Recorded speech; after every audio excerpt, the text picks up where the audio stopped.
Olá, nessa videoaula vamos abordar a importância da análise e identificação do solo sob o ponto de vista do seu comportamento. O primeiro passo em qualquer projeto de engenharia geotécnica de fundações e obras de terra é identificar e descrever a condição do solo. A identificação do solo é um sistema baseado no tato e na visão, que fornece diagnóstico prévio que permite distinguir entre um tipo e outro do solo. Por isso, para sua realização, é necessário um técnico experiente e bem treinado, que tenha prática nesse procedimento.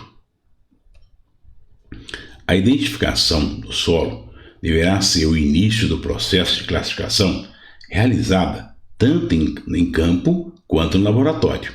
No campo, às vezes, há necessidade de uma identificação prévia do solo, sem que o uso do aparato de laboratório esteja disponível. Essa identificação primária é de grande valor prático no levantamento de solos e pode ser obtida a partir de uma série de testes manuais, visuais e simples para enquadramento dos tipos de solo. A análise se faz à base de procedimentos de investigação tátil e visual do solo.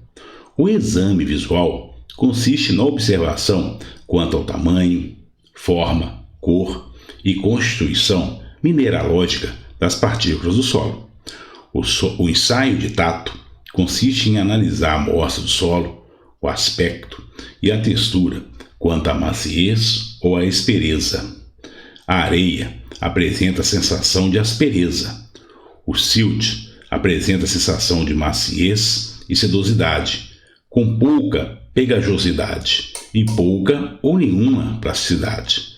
A argila apresenta a sensação de maciez e sedosidade, com muita pegajosidade e alta plasticidade. Testes para identificação dos solos. Esta técnica se baseia de tal forma que a maioria dos solos possa se enquadrar em 3 grupos: granulação grossa, granulação fina e solo orgânico, através de alguns ensaios simples de campo. Os principais testes de identificação são sensação ao tato, resistência do solo seco, plasticidade, dilatância, impregnação, dispersão em água. Teste de sensação ao tato. Esfrega-se uma porção de solo na mão, tentando sentir a textura das partículas. Areias são ásperas ao tato e visíveis a olho nu. Já as argilas são como farinha quando secas e, quando úmida, a argila é pegajosa e pode ser facilmente moldada. Exibe alta plasticidade. Teste de resistência do solo seco. Consiste em moldar uma amostra de solo úmido e formar com os dedos uma pequena bola e deixar secar. Após a secagem, tenta-se desagregar a amostra com a pressão dos dedos. As argilas formam torrões que não se desagregam com facilidade.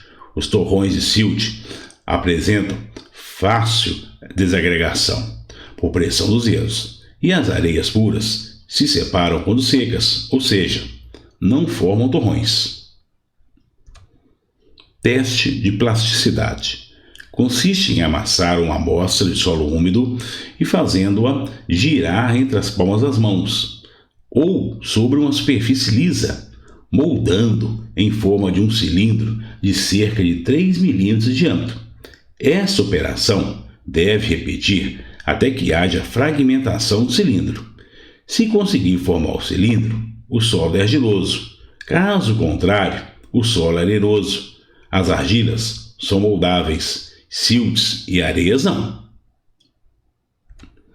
Teste de dilatância, também chamado de mobilidade da água intersticial ou shaking test.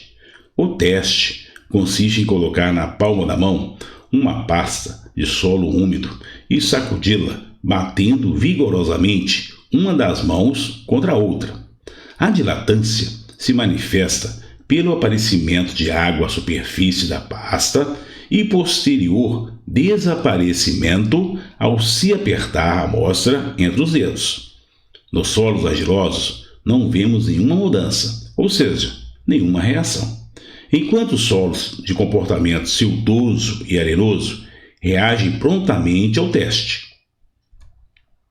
Teste de impregnação.